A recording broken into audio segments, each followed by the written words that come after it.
Welcome to the new Winston Museum. This is the community museum for Winston-Salem and Forsyth County. We are so pleased to have just celebrated our first year anniversary of being open. Right? So in that year, a lot has happened. We've created some new programs, such as the Salon series, where we invite people in our community to come and talk about a variety of subjects. I'm going to call out one person right here, Miss Maurice Pitts-Johnson. She was one of our speakers recently, and she spoke about the restoration project that she's working on at the Happy Hill neighborhood in the cemetery there. She can always use volunteers. So what you see right now is just the beginning of the future museum. Around the wall, this is called Every Picture Tells Your Story, or Tells Our Story. And it's a social history of Winston-Salem. We're going to be making enhancements as we grow in scope and size. We want to add some digital components to the museum. One thing, we're writing a grant that we'd like to have iPads installed on each of the walls so that people can find a deeper level of meaning in each of the photographs. I hope you saw when you came in that we have exhibit guides to help identify the photographs. If you have it, they're out in the lobby. I am going to turn it over to Chris real quick, who's going to talk to you about a couple of things as well. Okay. Well, welcome. My name is Chris Jordan. I'm the Director of Programming by title here. Let's see. If you didn't notice, bathrooms, if you need them at all, are at the entrance on your left going that way. I also want to thank Old Salem Museums and Gardens for allowing us to use some of their parking over there, the visitor center. I don't know if anybody parked over there, but they're gracious enough to allow that when we have events here. I also wanted to mention that the Salon series, we're almost at the end of our first round of the Salon series. Started in February, I believe, and had it scheduled through the end of June. We are almost finished scheduling the next 6 months of events, so look for a press release or an email about that. If you don't get our emails, please sign the guest book on the way out, or enter the raffle over there, which is another way for us to get your information and keep you up to date with things going on. I also want to let you know that we have a really exciting exhibit coming up in October, and we're gearing up for that, kind of finalizing some content decisions, and that's going to be on this side of the museum, and that's called The War at Home. And they said, look, given that we are in the 150th or the sesquicentennial of the Civil War, we decided that the story of the Civil War really needs to be returned to the community and tell it from the community's perspective. So this exhibit will focus on life and the legacies locally of the Civil War and all the efforts going on in town during that 4 or 5 year period. I think that's about it. We have a lot of ways people can get involved. If you're interested in that exhibit or programming efforts or anything with the museum, please talk to one of us, become a volunteer. We can use as much cheap labor as we can get, but we really want the community's input. We're still in our formative stages, so it's a great time for the community to be involved, and we seek that involvement. I'm going to make one more plug for our oral history project that we're working on, and the young lady over here, Jamel Weldon, she's the museum's video curator, is the title that we have for her. What we're trying to do is to capture some of the local history through interviews. So if you know people that you would like to nominate for one of these interviews, you can come talk to me. Basically, we're just trying to find history that has not been written down yet. What we plan to do is to have this to become a research project that we could have become a digital project, have on our internet or a website, and people use in the future. So, sorry. And one other thing, this is brand new right here. This is Imagine Winston, and this is part of one of our many collaborative projects that we're working on. And this was with Authoring Action and In Imagination Installations, which is a nonprofit group here in town. I hope you'll take some time and look at it. It's really a wonderful project created by young people who want to see their future in Winston-Salem. And so it was created in honor of the centennial, and it's just an amazing piece of art. Also, on that wall over here, sorry Stephen, you don't need to duck, we have a mural that was created by Mary Ann DiNapoli Milet, and this was also made in honor of the recent centennial. And it is a wonderful representation of the many aspects of Winston-Salem. Mary Ann does a lot of art projects through town. She does murals, and so I'm sure that you've seen some of her murals down. I'm going to introduce our guest and shut up. Okay, so I'd like to introduce Mr. Tom Lambeth. He was born in Clayton, North Carolina, received a history degree from the University of North Carolina at Chapel Hill. He served in the U.S. Army for several years in the U.S. Army Reserve. He served on the campaign staff of the gubernatorial candidate Terry Sanford, and assistant to the chairman of the North Carolina Democratic Party, and helped manage the campaigns of Sanford and presidential candidate John F. Kennedy, which I think is fascinating. I want to talk to you more about that. From 1978 to 2001, Tom served as the executive director of the Z. Smith Reynolds Foundation in Winston-Salem. He currently serves as a fellow with the foundation. He serves on many local, regional, statewide, and national boards. Tom is married to former Donna Brooks, who's with us today. Thank you, Donna. And they are parents of 3 children and 3 grandchildren. Mr. Scott Wierman, next to him, joined the Winston-Salem Foundation in 1988 as the Senior Vice President for Donor Services. He was named President in 1997. Previously, he served as a Major Gifts Officer with UNC Chapel Hill. He has a BS from UNC Chapel Hill and an MBA from Wake Forest. Scott and his wife Lauren have been married for 25 years and have 3 children, Mary Beth, Abby, and John. So without further ado, let me introduce you to the family. Thank you.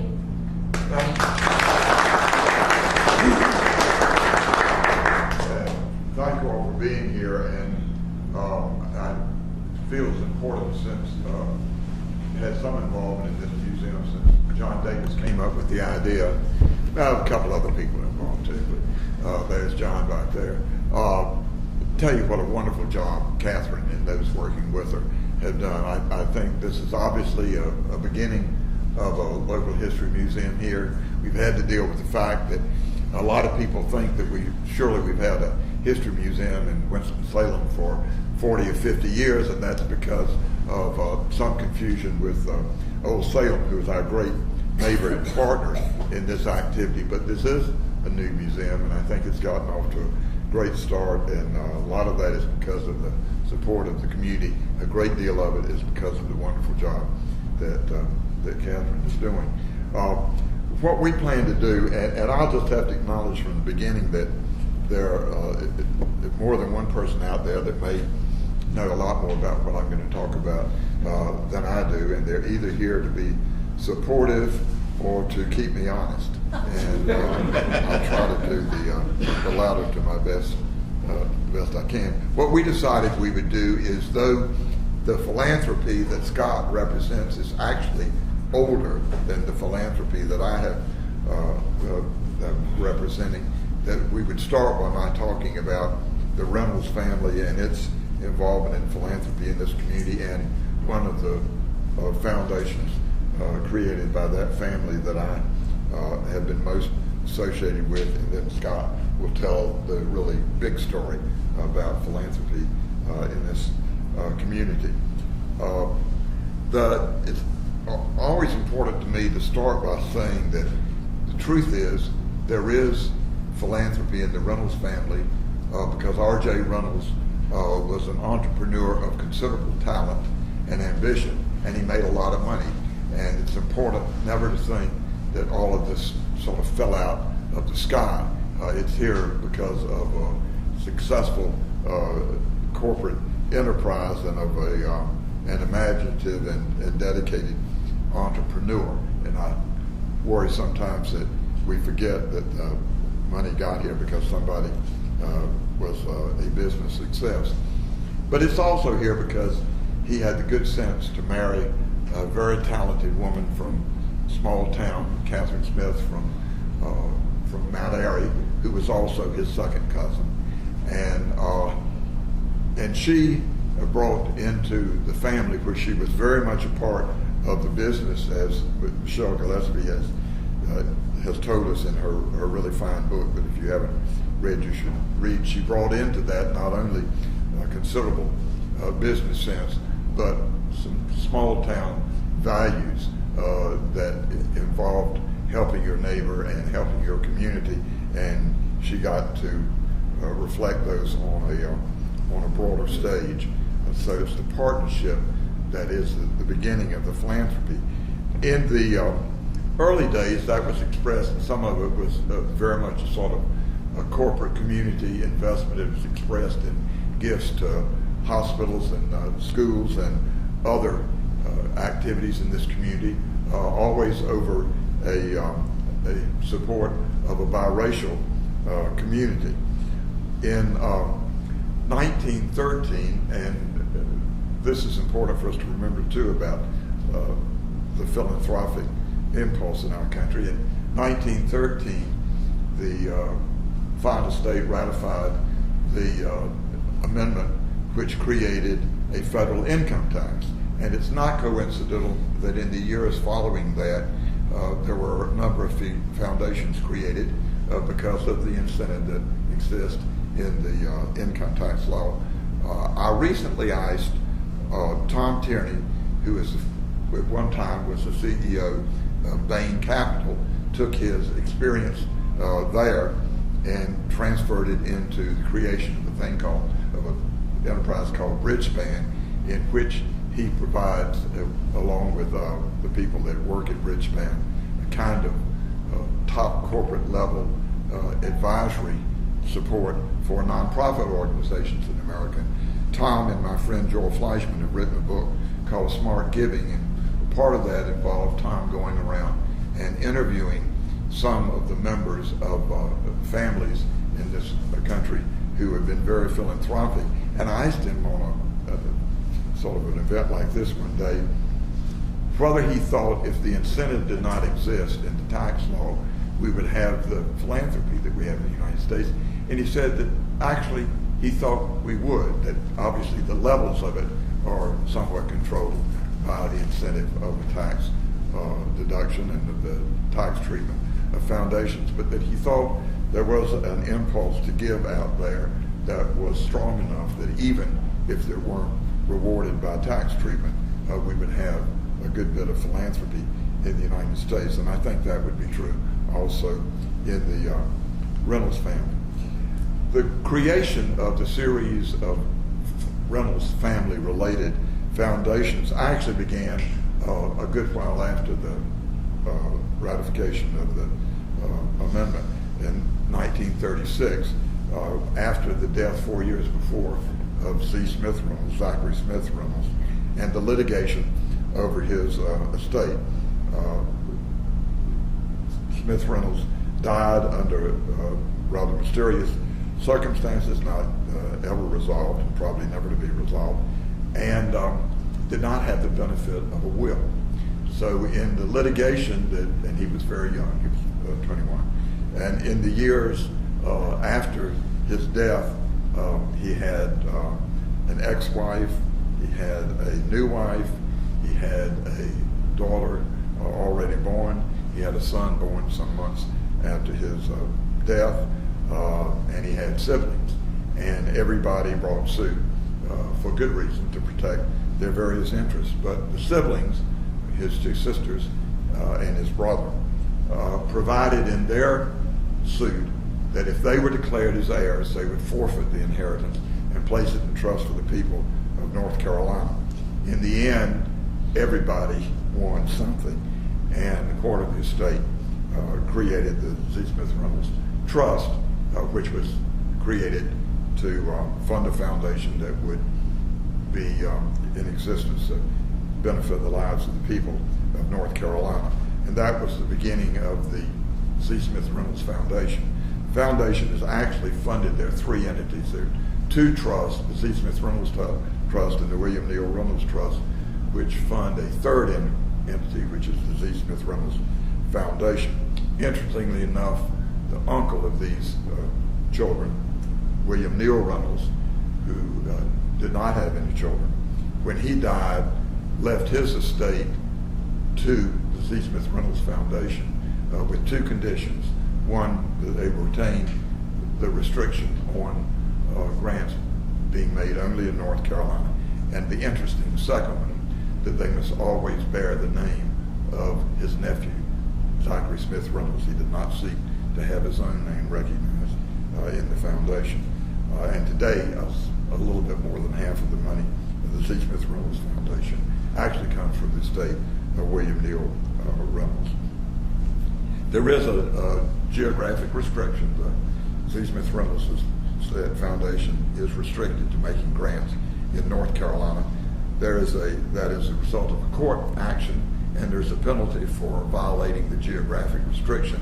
And the penalty is, we'll really focus your attention, because the penalty is that you lose the power to distribute the money. It returns to the court.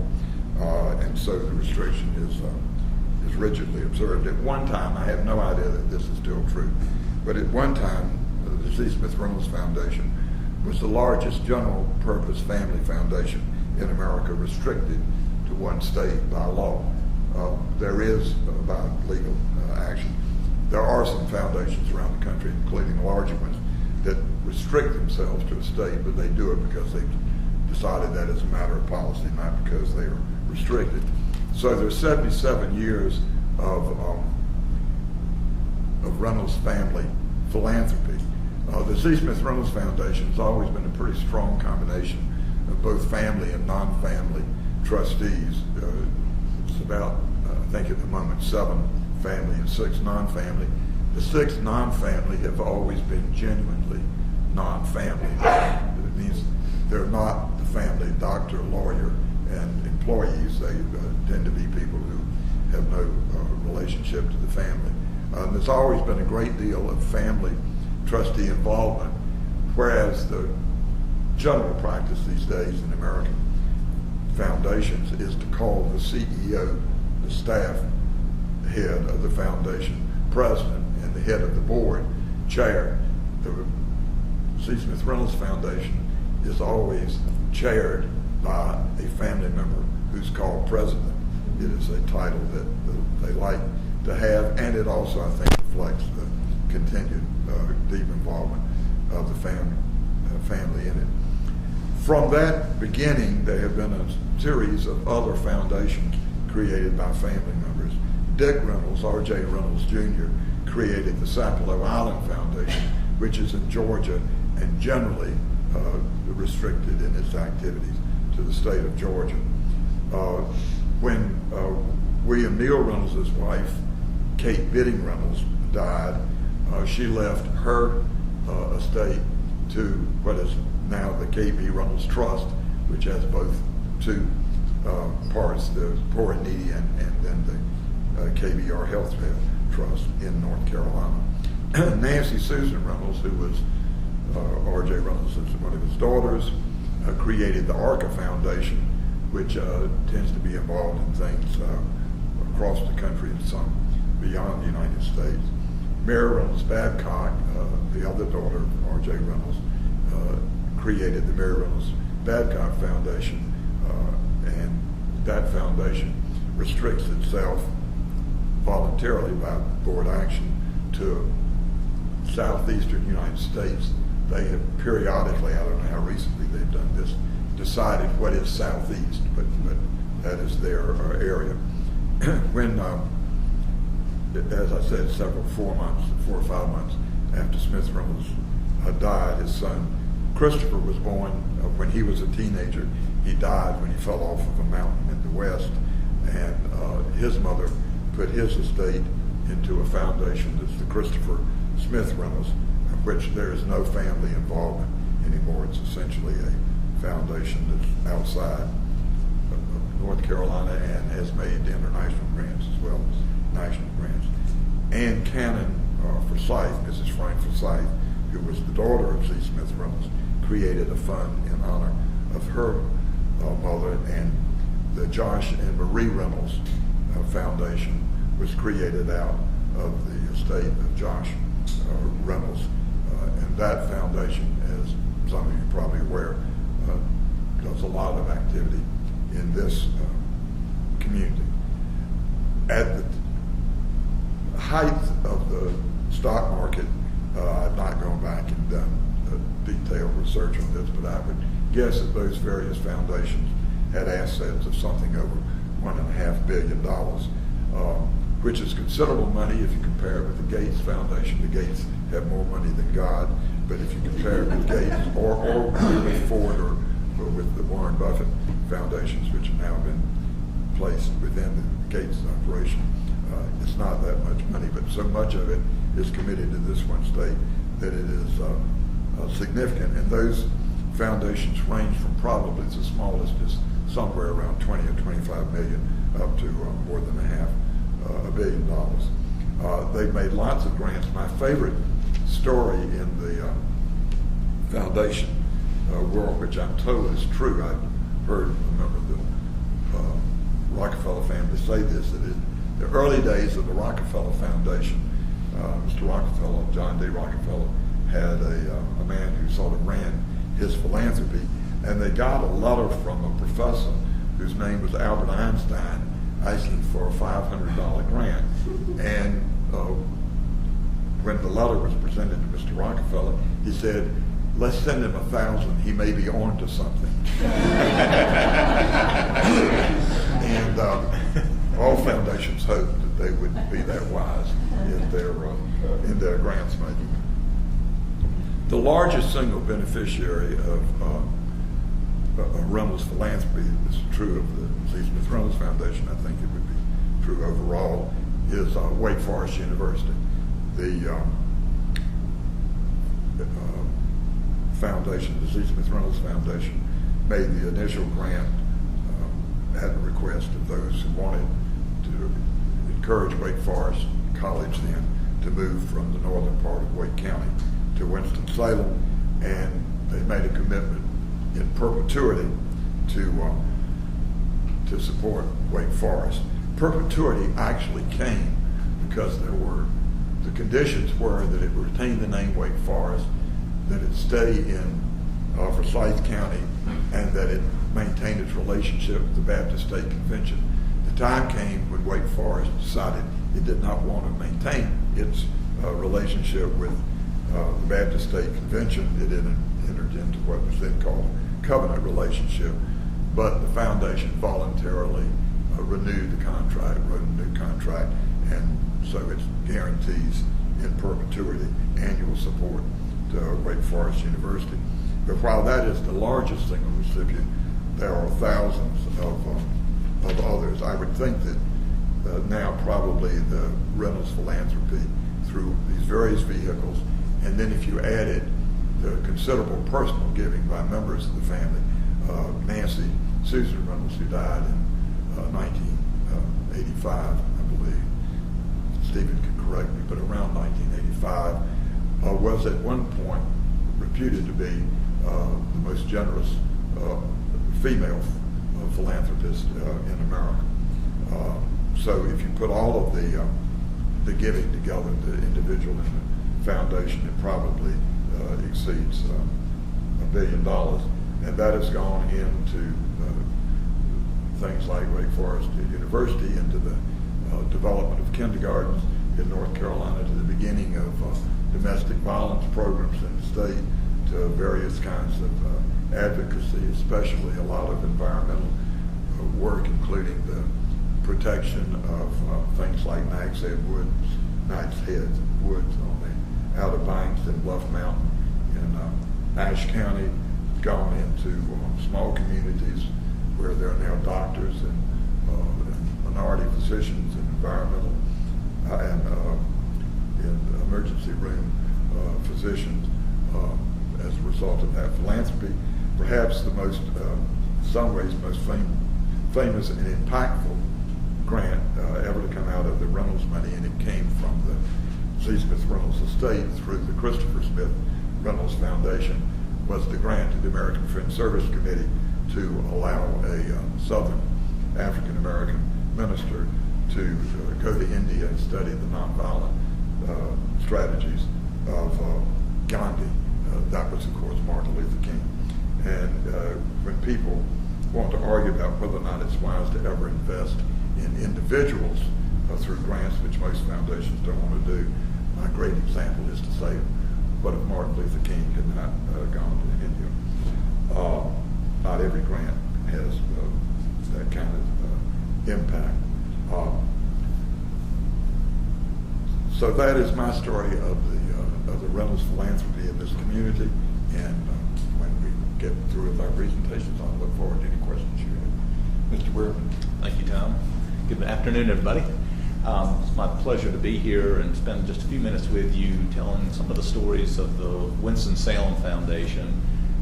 As Tom and I were talking in preparation for today, we did think, although the Winston-Salem Foundation was actually established in 1919 prior to the Z. Smith Reynolds Foundation, I thought it was appropriate to hear that story because I think the Reynolds family and many other families since then set the tone in this community about sharing of wealth and sharing of resources. And I know it's had a profound influence throughout this community, and in particular with the work of the Winston-Salem Foundation. So I thought it was important that you hear the profound story of what the Reynolds family extended has done and continues to do. Our organization had much smaller, humble beginning. We were established, as I said, in October of 1919 with a $1,000 gift from Colonel Francis Fries, who at the time was serving as president of Wachovia Bank and Trust Company. And Colonel Fries, in the bankers' circles, had come in contact with a gentleman who had created the very first community trust, now community foundation, in Cleveland, Ohio, a gentleman by the name of Frederick Goff.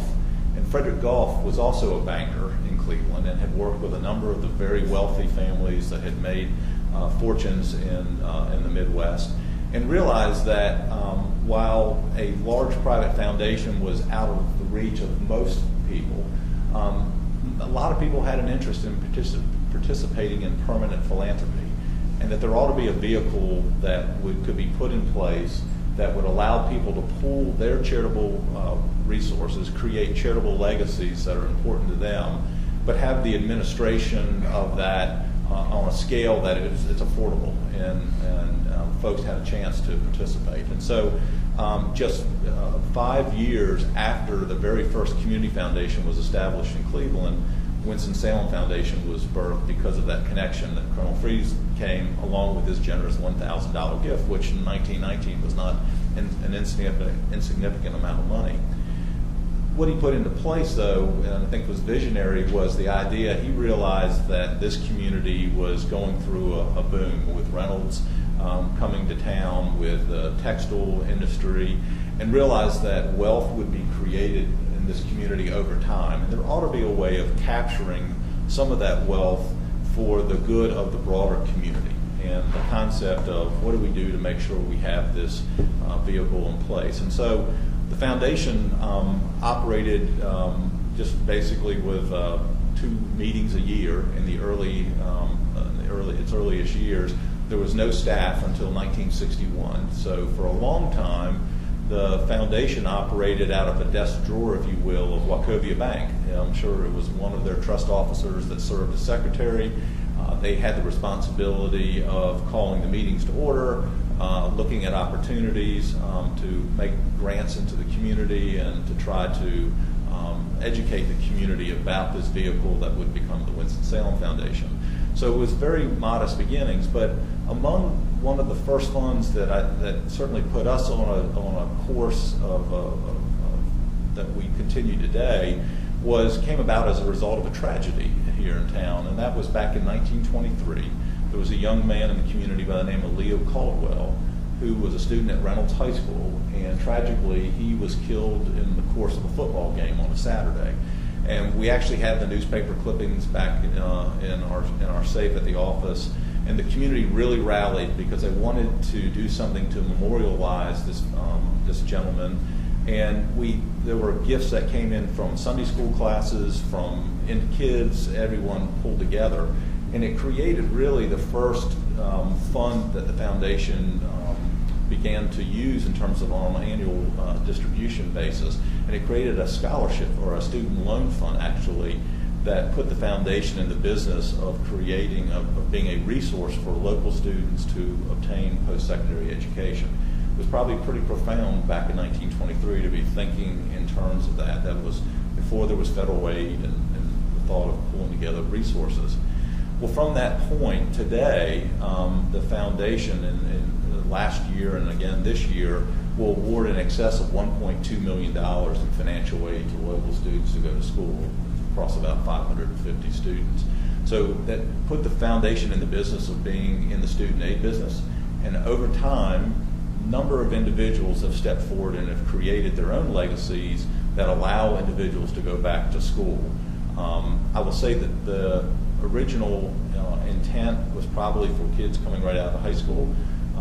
Michael Clements, who's in the back of the room, is our Vice President of Community Investment, can tell you that last year, 20% of our applicants, 900 applicants for financial aid, were actually over the age of 25.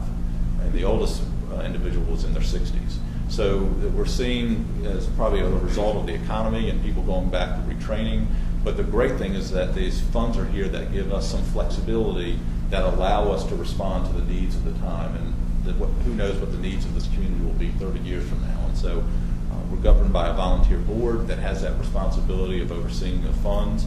Those funds from Colonel Freese's original fund of $1,000 have now grown to in excess of 1,300 individual funds. About 99.5% of all those funds have come from private citizens here in this community. We do have some funds from some local corporations, and of course there are a number of people who have done very well by their businesses that in turn have made gifts. But I think sometimes people think that it was the Haynes family or the Reynolds family that seeded the foundation, and actually, in actual fact, the reality is this is a foundation made up of thousands and thousands of folks who have contributed to individual funds at the foundation, all of which have specific purposes as determined by the donor. Spring forward, many of you probably recall just several years ago the tragic loss of another Reynolds football player, Matt Gefeller, who was killed in a football game in August several years ago. A little eerie that it would come back around, but the beauty of it was we were able to work with the family over that weekend when they were trying to make plans and details, and to be able to say, yes, we can administer a fund in Matt's memory that will carry out the purpose. So the foundation is there to respond to people in happy times and certainly in sad and tragic times about memorializing individuals. The foundation, as a community foundation, we are focused on a geographic, as our name would imply, a geographic territory, and that has historically been Forsyth County. Over the years, there have been some individuals that have come to us from some of the outlying counties that don't have their own standalone community foundation, and they've asked if they could participate or create a fund to benefit Stokes County or Allegheny County or Yadkin County. And so we do have a sprinkling of funds that are outside of Forsyth County that benefit non-Forsyth County, but the majority of the foundation's work is centered on this community. And in fact, through our competitive grants process, where nonprofits each year, and we get about 120 to 150 applications a year, all of that money is restricted. It has to be used for the benefit of Forsyth County residents. So one of the things that I enjoy the most about the work of the foundation is, and this would be true of most community foundations, is that we're not centered on just one issue of area of interest or one focus. We fund in the arts, we fund older adults, we fund human services, we fund education, we fund youth programs, and all that's possible because of people who have found their way to the foundation over time, who have wanted to create legacies to carry out or accomplish something that is important to them, has been important to their family. I wanted to give you a couple examples of some of those stories. Any of you that are familiar with the Robin Hood Road, Polo Road intersection area of town, there's a wonderful city park there, the Lineback Park. And they have a park course you can walk and now tennis courts. I had the pleasure of getting to work with Mrs. Lineback, Martha Lineback, back in the early 90s around her vision. And she had this tract of land that she really did not want to see completely developed for commercial purposes. She had a keen awareness and interest in education. She had been involved with the preschool program at Mount Tabor United Methodist Church, and so had a real love for teaching of young children. And she was trying to figure out what to do, and so she wanted to ensure that that part of that property would be protected for the benefit of the community, and struck a deal to sell part of that property to the city and use a good portion of those proceeds then to create the Lineback Chainbreaker Scholarship Fund. And her idea was she wanted to see us have a scholarship fund that would allow first generation students to be able to have access to college. And so since 1992, we've been able to use that fund to help students who are first generation students. And to us, it's a win-win. The city ends up with a beautiful park that is relatively heavily used, and Mrs. Lineback was able to accomplish what she wanted to during her lifetime and protect some of the land that had been part of the family tract for some time. We also had, but we get funds that have a number of different purposes, and one story that I think really stands out was back in 1944, there was a gentleman who was a custodian at Reynolds Tobacco who left his entire estate to the foundation with the provision that we use it at that time to support an African American orphanage. That orphanage no longer exists today, but that fund in his name, Alan Hutcherson, is still an active fund that our board uses every year to make grants to programs in the community that support disadvantaged youth. And so, again, I hope you get a sense of the fact that in many trust situations, people get trust can become, their charitable purposes can become frustrated because society changes, needs change, diseases eradicated. The foundation, the community foundation vehicle, offers that flexibility that the board has the responsibility of ensuring that the funds that we have are honored and the donor's intent are honored, but that they have that variance that if a purpose becomes frustrated, they need to find something else that has a similar opportunity. One final story, and then I'll stop and we can open it up. And I did intentionally set these up to just focus largely on student aid, but is a very compelling story that I've shared a few times around the community, and it involves a student aid fund. And I think this speaks to, oftentimes we talk to people who say, if I ever win the lottery, I want to create a fund at the foundation, or I want to create my own foundation. And our point is, you don't have to win the lottery in order to participate in permanent philanthropy. You can join in with others. We have efforts like the Women's Fund, and we have some volunteers from the Women's Fund that are here, where women pull together their resources and then they have a collective impact. We have individuals who make memorial gifts to individual funds to benefit a church or whatever organization is important to them. And I should say that last year, because of that generosity, we were able to award in excess of $20 million in grants, some designated by donors, some of those funds for student aid, some of those funds that donors have designated a specific beneficiary, and then several $1 million that our board has discretion over to award to local nonprofits. But the story that I think one of the best stories that illustrates just where the richness of the stories of the fund, of the people that are behind the funds at the foundation, occurred back in about 1991. In fact, it occurred in 1991, and again, I had the opportunity, and it was really kind of a moving experience. I got a call one day from a gentleman in town who said, does the foundation still have a student aid program? And I said, well, yes, sir, we do. And he said, tell me a little bit about it. I explained how it operated. And he said, well, I'm about to have a little bit of money, and I'm interested in perhaps setting up a scholarship fund in memory of my mother. And I said, well, that would be wonderful. We'd be happy to work with you and talk to you about your goals. Where can I send you some information, or when would you like to meet? He said, there's really nowhere to send information. I'm homeless, and I'm about to be on the move again, but I'll be back in touch. Well, of course, my first thought was, this is a friend that's pulling my leg, trying to make a joke, and where's the punchline on this? So I just said, okay, that's great. I went and talked to our president at the time, Henry Carter, and just said, just want to make you aware I had this call, and I don't know where this is going to go, and maybe it won't go anywhere. Well, sure enough, about 3 months later, he called back, and he said, I don't know if you remember me, but I called you a couple months ago to talk about the scholarship fund. I'd like to come in and talk to you about establishing this fund. And I said, that's fine, I would be happy to. When would you like to meet? He said, how about 10 minutes? And I said, okay, that works. So he came in and to our offices at the time. We were in the Nissen building on the second floor, and he had all his worldly belongings with him on his back. And we verified he'd been living at the Samaritan Ministries at the Samaritan Inn for some time and had been receiving assistance.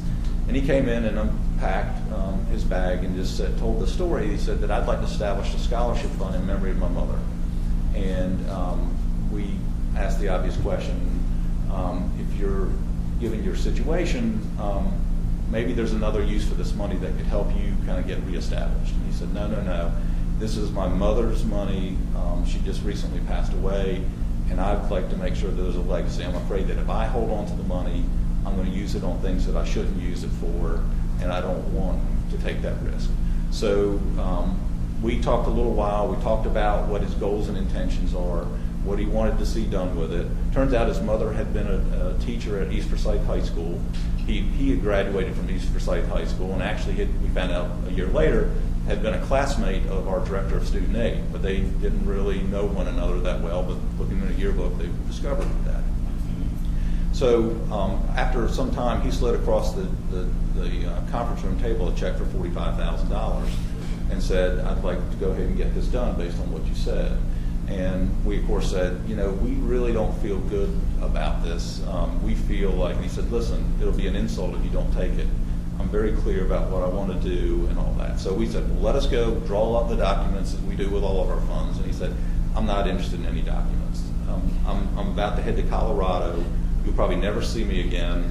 I trust you all to do this. And so we got to thinking, gee, why do you trust us? How do you know about us? How do you even know to call us? And he said, well, it turns out that when I was in college, I wasn't a good student.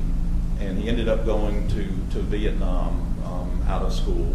And he said, but I actually came to talk to the foundation. Someone said, go to the foundation, maybe you can get some money. And he said, I really didn't know what I wanted to do, and I applied, and you all declined me. And that gave me the confidence to know that you all were serious about the work that you're doing. And therefore, I want to entrust you with this responsibility. So we have this wonderful fund that's it carries his mother's name. I'm happy to report that over that time, he has kept in touch with us periodically. In fact, he used to try to get his way back to Winston-Salem around Easter time to put flowers on his mother's grave. And so when it got to the point that physically he wasn't able to do that, and one time, believe it or not, he did it by bicycle from Arizona, where he's now in a VA facility. And I know we're almost out of time, but I could go on for another 20 minutes with this, that is just amazing. He made his way, and so now our staff will go and put flowers on his mother's grave at Easter, and we've been able to keep in touch, with him that way. So I just use that as an example that people with any means have the capacity to care and to create charitable legacies, and we're honored that we have that responsibility to carry out those charitable goals of people like the homeless gentleman who wanted to do something in his mother's memory. So I'll stop there. Wonderful story.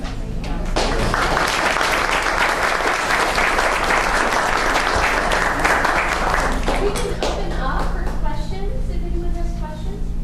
I have a question for Scott. That's my wife, by the way. She might. She's going to give me the easy one and then the tough one. No, but I'm interested in how property often reverts to the foundation if its purpose is changed. And what is your responsibility for that property? And what is your obligation to it and your responsibility to sell it if in fact you think it would be a wise thing to do? I'm thinking about places like the library, and I even think does the Coliseum fall under that category too? Yeah. So that's a good question. So some of our very earliest funds actually were just real estate funds where individuals gave us property to say it's for the benefit of this organization, it's their responsibility to use it, but if at any point they decide not to use the property, then it reverts back and therefore something charitable can happen with it. So there are a couple examples, recent examples, and there's property scattered around town. In some instances they were private residences that are scattered. We had a couple that are located in the West End neighborhood where they were given for the intent of being used by a charitable organization. When the organization determined they no longer had a use for it, if we couldn't find another charitable tenant to use it, then the property is sold and a fund is established. We do not have any relationship with the library, for instance. I think that's maybe Z. Smith Reynolds Foundation. We're glad that we are not in the middle of that one. But maybe a couple of recent examples. If you're familiar with the Bonson House that sits on Spring Street, which is now the Spring House Restaurant, that property was acquired by the foundation with a gift from the Bonson family to acquire that home, and it was to be used for the benefit of the library. And so up until about 5 years ago, the library used that facility and the county used it, I think, for some of their planning offices.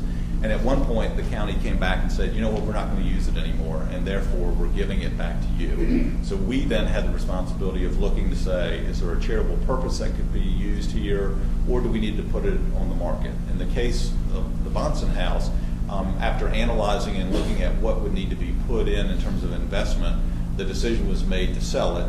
Obviously, it became a restaurant, but all of the proceeds from that sale have gone to establish a fund in the Bonson's name, and our board now uses the income every year off that to make grants back out to the community. So the original intent of a charitable gift has been fulfilled. The more recent example has been all the conversations around the Lawrence Shoal Coliseum.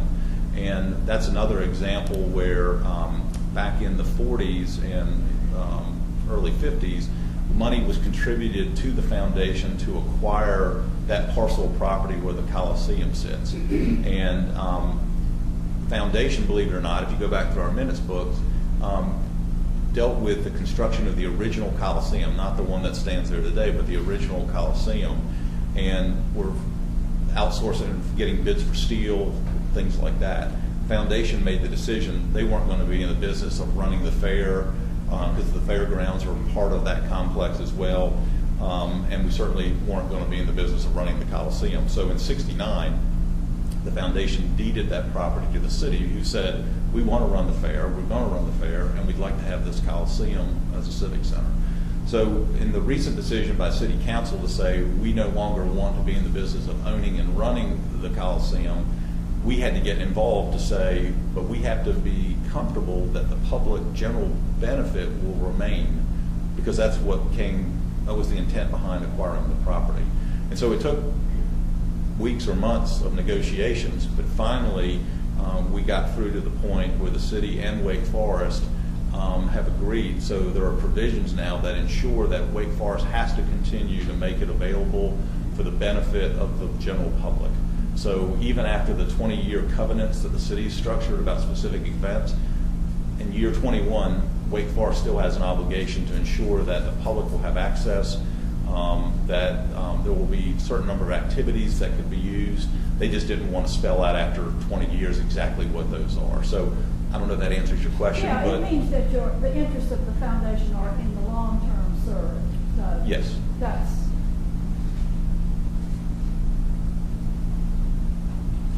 I had not intended to talk about this since you brought up the question of what happens when property reverts. I've been working with a good number of people the last few months with the idea of establishing a fine arts museum in downtown Winston-Salem. I've spoken with museum directors, I've spoken with many people, including Noah Reynolds. I have found out that the library, of course, would revert, if the library moves from where it is now, would revert to the Z. Smith Reynolds Foundation. I've been speaking with the members of the county commission,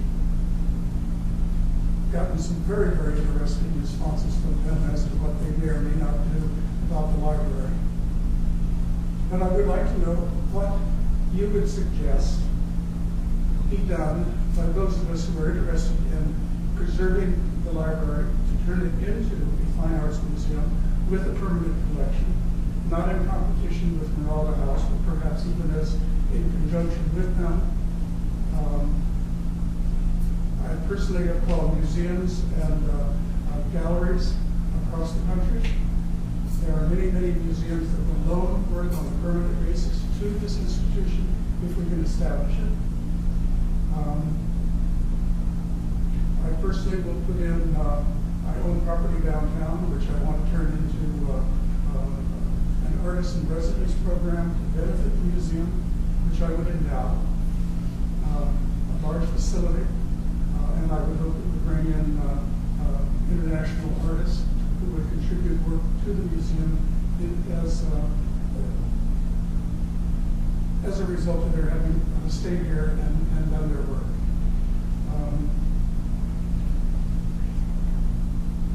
In other words, I have a lot that I've been doing, a lot that I've been studying, a lot that I would like to say. I don't want to take up your time, but I wonder if.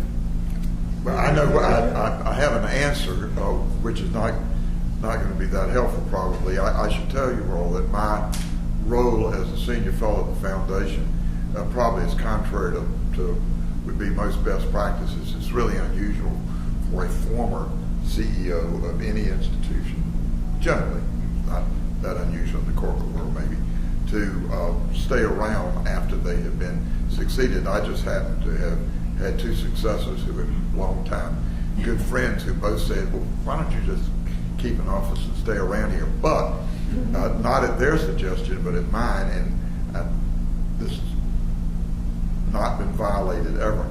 I totally am out of the management of the foundation, out of the grants making process. I, the other day, got a list of current grants just because I had been in several situations where people, including trustees of the foundation, assumed I knew about a decision been made, and I hadn't the slightest idea, and I decided, well, I ought to look at the list. This is what I know about that situation, and then I'll come to the answer. It's true that when Dick Reynolds, R.J. Reynolds Jr.,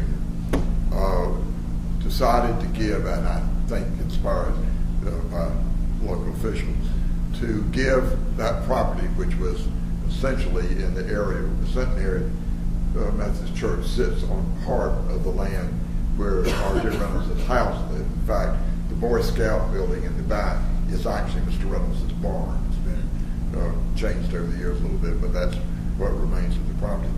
And Dick Reynolds first, by a deed of gift he executed in Florida, and then several days later redid in up here, because I guess there was some question about the Florida location of it, provided that if it ever, that property were ever used for anything other than the library, it reverted to the foundation. The last I knew, the foundation, I know what the county would like. The county would like the foundation to give the property to the county, and it would sell it and use the proceeds from it for a new library or something else.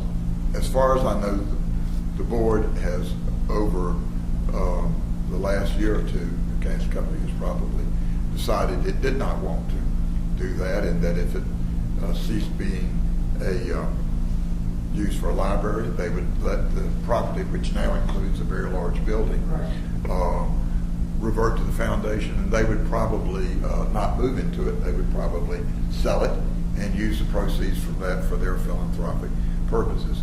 I don't know that there's any, about recent discussions, because I haven't asked about it. All you can do is get in touch with the executive director and talk to her about it. But I know that in the most recent discussions about it, clearly they have decided that they were not going to give it to the county, and that they viewed it as an asset to be, if not used for a library, to be used for philanthropic purposes. I don't know what the reaction would be. Of course, if you gave it to the county, they could do what they've done with the county courthouse and turn it into condominiums. Yeah. Well, anyway, that's all I know for you to do is to talk to Leslie one or another. Any other questions? Yes, sir. What's the size of a typical request program? Oh, well, and you will have a figure too. At the foundation, it might range from $2,860 to $11 million. There now is a process by which they have what they call small grants that they deal with in one process, and then there are large ones otherwise. And I think folks there would tell you that sometimes the smallest grants, which have been made in every county in North Carolina, may turn out to be some of the best, but there is not an average. I'm sure there's an average size, but it's across the board. And I would say we have a range too as well. We may have a neighborhood association that comes and says we just need $1,500 to improve our neighborhood. But our average grant size year in, year out is typically in the $20,000 to $25,000 range. We do make some six-figure grants for like capital projects. So we do support capital campaigns, but typically it's more in the $20,000 to $25,000 range.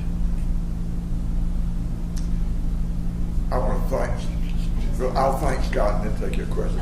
I really thank Scott for pointing out, it really is important because we talk about the products of great wealth frequently, and they've been important in this community, in this country, but it is true that philanthropy comes in all sizes, and I don't have quite as good, but a quick story. Don and I have a son who works in the youth ministry around the world, and when he was in Nicaragua, came back from Nicaragua, and he told me about a project that he'd had high school kids working on in Matagalpa, which is a city of about 45,000 Nicaragua. And he said, Dad, we were building a community park out there, and we had sort of a fence around it, wired fence around it while we were building. He said there was this little boy that sat out there watching us work, and he said one day I called him over and I gave him some money, and I said, how about going down and getting, depending upon where I am, I choose. I think he actually told me Pepsi-Cola, but there are places I would say Coca-Cola. Yes, Pepsi-Cola is for all the people that are working up here, and get yourself one. And he said, Dad, the little boy came back and he gave all of us our Pepsi-Colas, and then he went over to the wire fence, and all the other little kids that were around there ran up, and he held the bottle up and let each one of them take a drink. He said, Dad, that's philanthropy too. Yes, Mike. Well, with your decades of experience in philanthropy and looking over how things are changing, there's a change in the economy recently, although there's always ups and downs. There's huge growth need, huge growth in the number of nonprofits. As medicines are both geographically contained, that becomes a pressure on rural forgiveness. So I wondered, looking over, do you see some big picture changes that have occurred, such as requiring more collaboration or encouraging more mergers, nonprofits, or not being so willing to do operational grants, or whatever sort of big picture changes you see because of the growth of organizations and the tightening of people? That's a great question, Claudia. There has been significant change even just in the 25 years I've been involved in philanthropy in this community. And you don't have to even go back 25 years, that the amount of funds that local corporations were able to reinvest back into the community has, I mean, it's a shadow of what it once was. They still do wonderful things, but the world is different. The headquarters aren't always here, and therefore there are different priorities for organizations. So what it's meant is that there is more pressure on those that are still here, that are focused geographically in this community or across the region or the state. And I think we've seen at least a slowdown. It's rare that we make a grant to a new organization that's just beginning, because we often will encourage them, how do you accomplish your mission through something that's already there? How do you tie into there and share those administrative costs and the burdens of running a nonprofit and still accomplish what you want to do? So we've seen some organizations go out of business that just can't make a run of it, or the market has changed such that the need of their services no longer is appropriate. We've seen some of that around the affordable housing area, actually, that kind of dried up as of 2008, 2009. But we are always encouraging groups to look about collaboration And the strongest proposals are typically those that come to say, here's what we want to do, and we're going to use these various resources. So we have been involved in a program looking at youth that are transitioning out of foster care to try to say, how do we try to align existing community resources so that these youth have better outcomes than they would if they just go out on their own. And there are about 7 or 8 or 10 local organizations now that are actively engaged in providing services for this. It was just a matter of trying to coordinate and collaborate those services and package them in a way that the youth could understand it. We didn't have to create any new infrastructure in order for that to happen. It was a matter of using existing resources, and so we try to model that behavior. I would tend to say much the same. Although we have been in difficult economic times and stress and that sort of thing, we're really also in the midst of the greatest transfer of wealth in the history of the world. So there is new philanthropy out there, and that's, of course, happening because people are dying, and there are more estates and that sort of thing.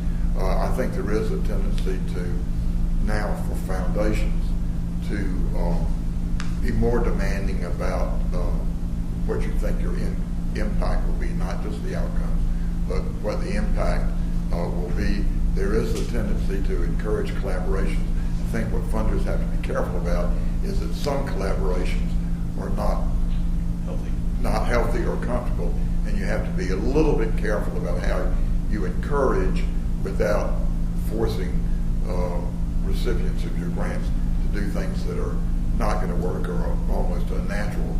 But asking about it at least and finding out what your plans are can be very important. And the other difference I would say finally in family philanthropy is that there are new generations of family philanthropists, and by that I mean people who are the grandchildren and the great-grandchildren of the people who made the money, are kind of now committed to being as entrepreneurial in their philanthropy as grandfather was, or increasingly grandmother was, in making the money. And so there, in some ways, maybe more family involvement in making the decisions because they want to show that they can use the money wisely and create with it the same way that the wealth was created. And there are a lot of brand new families of wealth in this country, a great many of them coming out of the whole field of technology.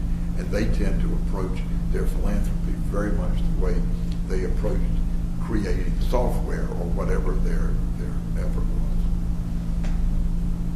Well, thank you all very much.